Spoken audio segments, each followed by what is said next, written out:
Hello, welcome to the SEO news of week 46. That's last week's news that we're summarizing here in this video.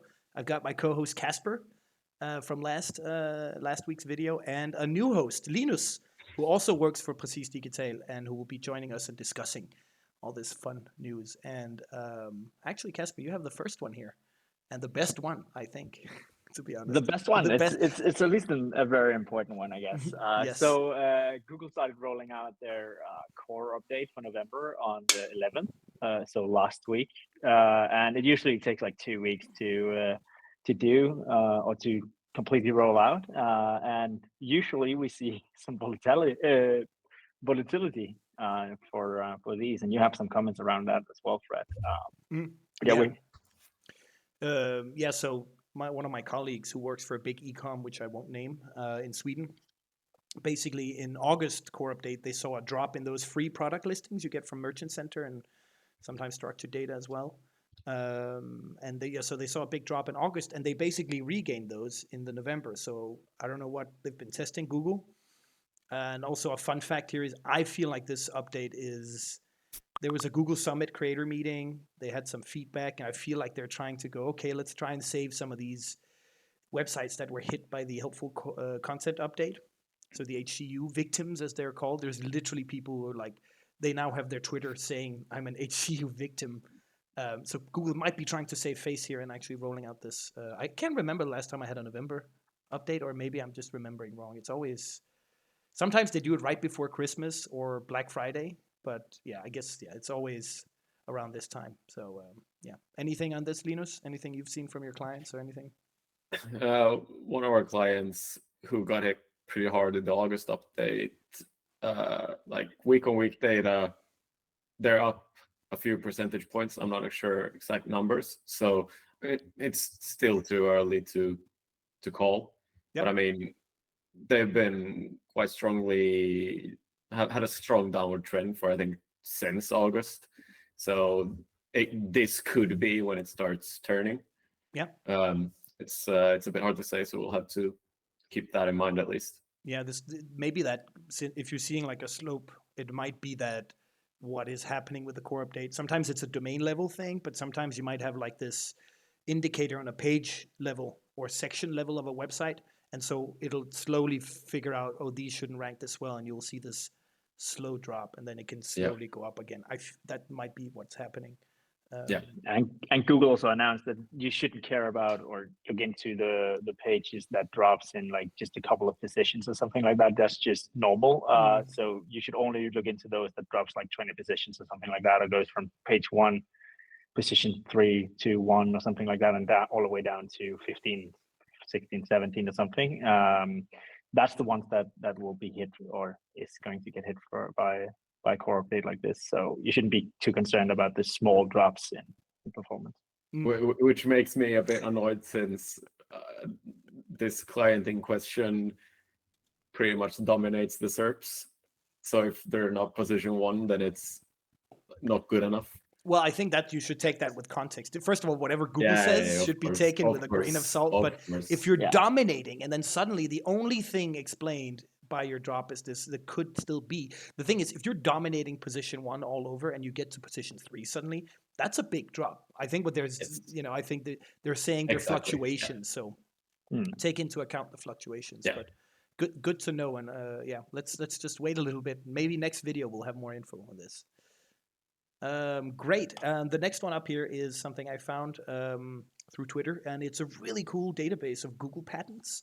So you actually have to pay to get the analysis of each patent and what they mean.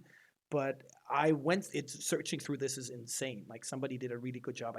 Coop Online Marketing, can't remember his name, but I definitely bookmarked this. What's interesting is you can start searching for the name and kind of a summary of the patents, which already gives you an idea of what Google is trying to achieve. So without the actual analysis, which you have to pay for, which is something I might want to do if you're creating SEO tools or something, maybe it's a bit too hardcore for us, but it's just a really cool place to start looking into, oh, there's a patent for that, like doing this or that. And it's just an idea of how Google is trying to work. So it's a really, really cool place. And this guy also did a really good EAT, so EEAT signals guide. I think the best one I've seen yet, like really nitty gritty every single EAT signal out there. And Casper, you saw this and got excited. I did because we are developing a EEAT framework within Prestige as well, and it just a lot of these things that he mentions is also something that we took into account. But there's also some things that because there's 80 signals, and we did know that there was a lot of signals for EEAT. It's just a great guide to start evaluating your site from an EAT perspective. And yeah, we're going to try and we'll be using. We're developing a framework where I almost answer questions and then you get like a score, and you can kind of do that over time. I think EAT deserves its own framework, so definitely kind of a maturity framework in a sense. So yeah, we'll share more about that in later videos.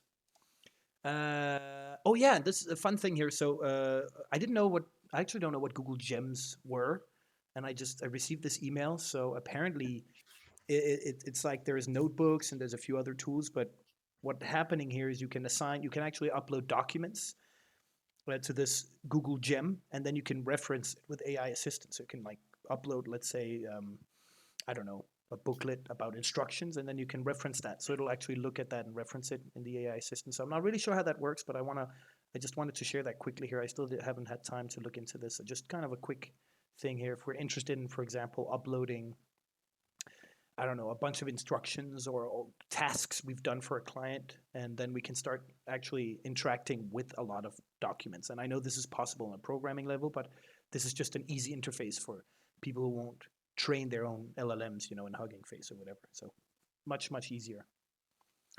And then Aleda. So it's the famous Aleda. She shared this guide by Gianluca Fioroli. I want to say it in an Italian way. It was butchered, is all I can tell. That's what I said last video. But how do you nail localization? And this guide that he has is about search features like topic filters. People also ask buyer's guides, and then mixing that with Google Trends to see what people are searching for in different areas, and just really, really cool. So have a look at that, definitely. We don't do too much local search at our agency. I think we're mostly, we have really large clients, and then they sometimes have local shops, but there's still a high focus on like national level searches. So we try to do a bit of both. I think as well, just like not really connected to this, but also something like to keep in mind. Like if you have a lot of local stores, you probably also you have a big focus nationally, but it's always worth keeping in mind that like locally you could be outranked by someone, and it could be affecting a lot of your like potential revenue, not necessarily organically, but like directly to your store because they can't find you easily through Google Maps or something like that. I think that's something like not really connected to this, but still something very, very, very good to keep in mind. Yeah, it should be a mix. And I think there's less competition in local search. So you can definitely try and tweak it. We've done, but we do that programmatically. So it becomes not as much of a local search as if you're really a local company, I think, but you're, sure. I definitely think so. And I actually moved one of the news rows here up because that's actually super relevant to local search, which is the next one here now. Google Maps launch product search. So you can shop, you can like see products on Google Maps. Apparently, I haven't really seen any screenshots of how it would look. Not sure what countries, but something we should be aware of. Definitely, if you have an e-com client and they have local shops, I know we have several I can't name, but it's just about marking up your structured data with, if you have a product now, you can say, well, these shops have it, and you can start basically, it's storage inventory, structured data you're doing. So connecting that to your product storage, CMS or whatever you're doing in the background. Not saying it's easy to implement, but could be very, very potent. I know I use maps more than I would like to admit for many things. So basically it's a structured data solution. And then the next one here is the newest. It seems to come out every 2 weeks. There's all these new AI overview studies. It's a new tool, I suppose. So the newest, largest AIO study, AI overview study here. And I'm not going to go into detail here. I've got a TLDR. All these things will be in the description of this video. So if you're interested in AI overviews and want to look at what's affecting the rankings, is it long tail? It tends to be in this case. et cetera, et cetera. Just have a read through it. You can also go to the actual article and look at it. Really, really cool study. I think the highlight here I wanted to highlight is he's looking at correlation between organic traffic, which is rankings in a sense, and then AI overviews features. And there is a correlation, but not always. So it's a bit more open-ended than Google search in terms of like bringing in traffic, which is good for people creating great content, satisfying user intent, but perhaps not ranking well. They can actually get traffic from AI overviews, but there's still a pretty strong correlation. And another AIO. Who would have thought? Yeah, who would have thought, right? Right next to each other. Again, 300,000 keywords have been analyzed. And again, you can see here, it's same things come out, like, but he's actually looking into keyword difficulty, backlinks. A lot of these studies now will also look at, okay, a lot of long tail keywords seems to be popping up. So Google has acknowledged that perhaps if you have a very narrow or actually broad intent keyword, our SERPs are better, but once it's long tail, you might want the answer in an AI overview. It seems that that's the direction Google is going, which actually makes a bit of sense. If I just type shoes, do I really need an AI to summarize what shoes are? No, it's probably I want to purchase them. So then we do, product kind of SERPs. So I feel like that's the direction we're going, which is interesting. And I think a lot of our clients we could tap into. With some clients we do tap into long tail for a number of reasons, but now we have another reason to have a long tail strategy, especially for clients that are emerging, not ranking well, they don't have a lot of authority. Versus established clients, there's even more reason to go long tail. So, and then this one here, let's talk about this bad boy. The product variance in rich results. Google has been testing this. And if you are an SEO specialist, you might have known a few months back, I can't remember when, Google came out with structured data for product variants. And, I've been telling our clients, if we can get this up, let's do it. And a lot of times it's hard to convince them because there's no direct snippet. There's no direct benefit here, perhaps in Merchant Center, et cetera. But usually Google will come up with structured data first, wait till we implement it, and then they can start testing things on it. We're starting to see that now. So that's why a lot of times I will tell clients to implement structured data that doesn't have a direct benefit now. There's a reason Google comes out with it. It just gives that extra SERP visibility, like your search results a little bigger. It shows you have a lot of colors. So if you have a lot of variants, you're just being more attractive in the SERPs.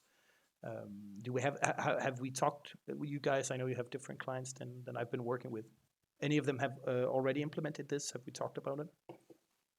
I have a client that we haven't implemented it directly, but we have it in the pipeline right now, especially for the US market. And I think it's going to be interesting because they saw when generally the rich results were changed also a couple of months back, they saw a decline in the especially transactional queries they were ranking for and how much traffic they got from that. And we noticed that was because of their structured data wasn't updated, basically. So we have that in the pipeline to actually take it for creating that, and we hopefully will see the implementation soon, and then the results from that, because it just showcases that structured data is important, like also more important than a lot of people think it is. Yep. So yeah.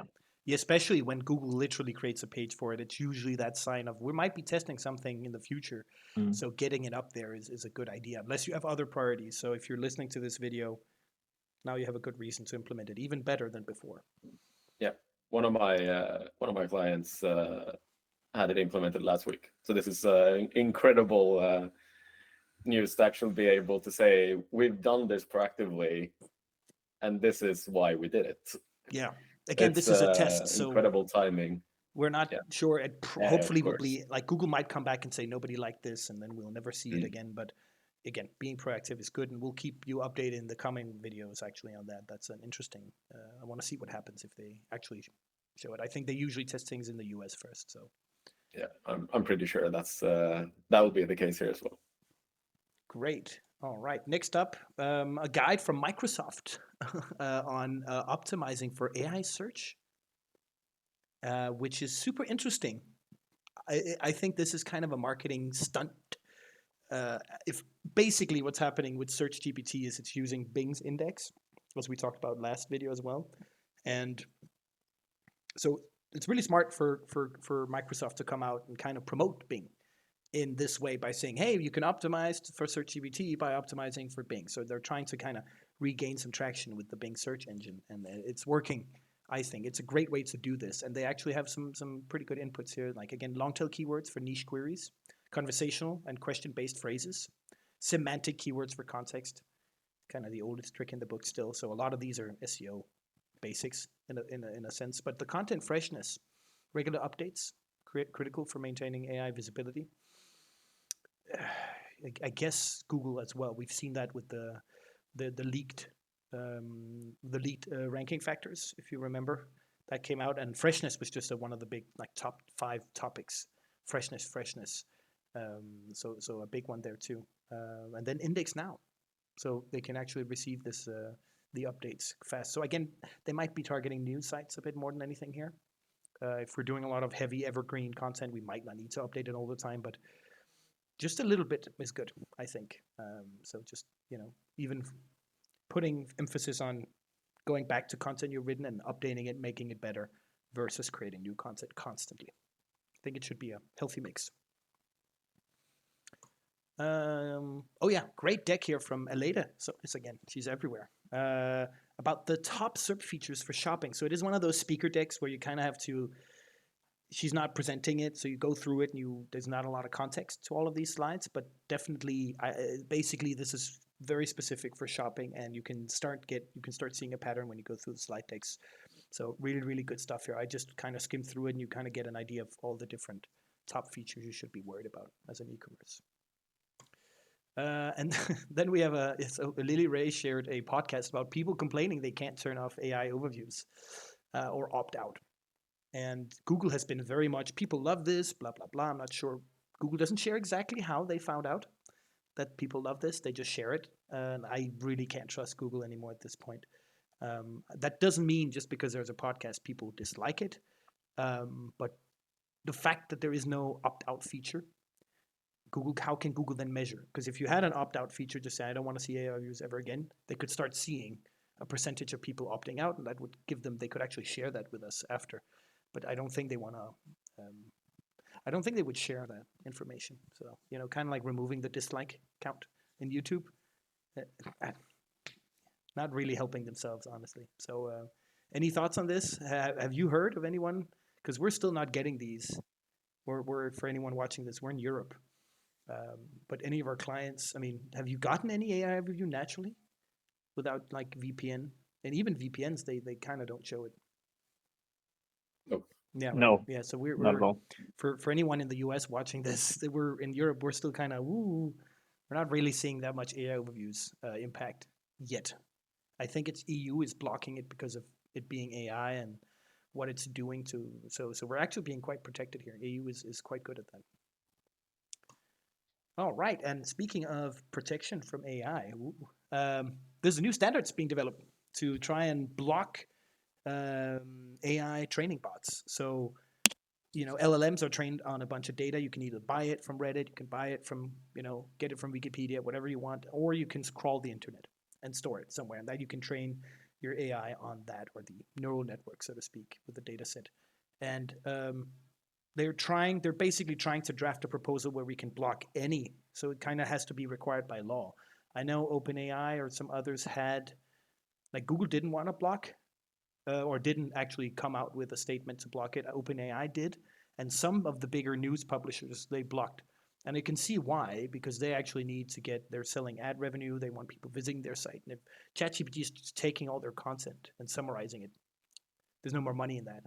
So I can see why you would want to block it, but it's still not universal. And I think this is a really good draft and a start where we can start, some sites might really don't want to have their content being reused. So I think it's a great idea coming up. And then next up we have Screaming Frog update. Yeah. AI API integration, which we technically already had, but you had to code it. So you had something in the previous big release called JavaScript, custom JavaScript, where you could just write JavaScript, So for any given URL, it could do something and return it back. And I think it just became more easier now. So now it's an interface where you have like Gemini. I don't even know what Olama is, but Gemini and OpenAI. So it's much easier to perhaps prompt each individual URLs you're crawling compared to writing JavaScript. So just an easier interface will make it much more easier for everyone to do this. Accessibility auditing, which is a big thing and actually a legal requirement. Not something we SEOs care too much about, but definitely something agencies should care about. I think that's maybe more on CRO, the UX teams to actually do this accessibility. Although, if I remember correctly, for clients, for example, selling eyewear, accessibility might be a good idea because your clients might not be able to see well. So, we can still come in and tell people to do this, but it's becoming a law requirement. So we have to actually be careful. So kudos, Screaming Frog. Email notifications and custom search bulk upload. You guys are custom searching all over the place with Screaming Frog. I know I am. I'm fetching this, I'm fetching that, I'm searching for this. Now you can actually just upload these. So you can save them as a file and upload them if you want. You can edit them in a sheet. So yeah, it's just easier, much easier. Thank you, Screaming Frog, for that, I would say. And finally, a tool. Somebody mentioned on Twitter a tool to track AI visibility of your brand. Try Profound. I suppose it's called just profound.com here. And they claim to be able to track your brand's visibility. And I think it's very top level. So, it's not like specific keywords. It's more like a percentage of how many mentions your brand is mentioned. And what they're probably doing is if you put in your brand, they're going to, hopefully you can set up some categories of what you're selling, but they will try and figure out different prompts and probably run them in the cloud constantly and seeing the outputs playing on temperatures. They probably have this huge set of prompts for different categories and they're just running them and seeing how many times you're being mentioned. That's my guess is what they're doing, which is actually something we can do ourselves, to be honest, in a sheet. Maybe not as well, but I'm going to actually play around with the sheet and see if I can get a percentage, see how many times we're actually being mentioned. That'd be interesting to see over time, but I'm not sure how you might have to do this a lot over time as well. So again, it's interesting, but they also claim that they can help you optimize and get more visibility. So I have to read into that, but do you guys have any other tools that track actual visibility? Like on large scale visibility in AI tools. This is the first one I'd say. Yeah. I think everyone has been screaming for it. Like we need frog. Exactly. They've been screaming for something in regards to tracking actual AI visibility. And now you mentioned like keywords. I don't think we will ever go down to keywords because prompts are so long and they are going to be so different. So it's going to be a little bit different from when we have short tail keywords in Google, for instance, and searching for that. So it's interesting to like kind of play around with, but it's going to be difficult. Yeah, I agree. FYI, SEMrush and Ahrefs2 now, they have AI overviews as a snippet feature. So you can see on a keyword level for your domain if you're getting a SERP feature. And that's already good.